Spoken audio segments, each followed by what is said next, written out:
China হাঁস এনেছি আমরা, কিন্তু প্রযুক্তি।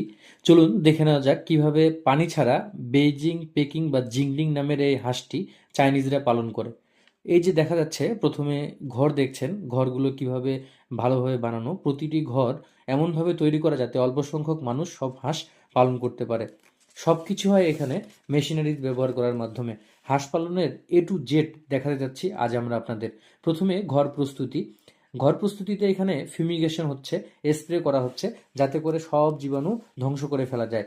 মাচার দিকে খেয়াল করুন, ধাতব তৈরি এই মাচাগুলো একবার তৈরি করলে দীর্ঘদিন অনায়াসে থাকে। বাচ্চার পা কিন্তু এটাতে প্রবেশ করে না, যত ছোটই হোক।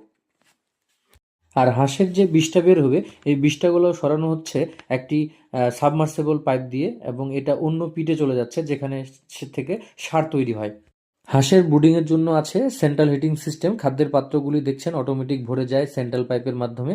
পানির পাত্রগুলি অটোমেটিক, হাঁসের যখন পিপাসা লাগে যতটুকু পানি শেষ হয়ে যায় পরে আবার এগুলো ভরে যায়।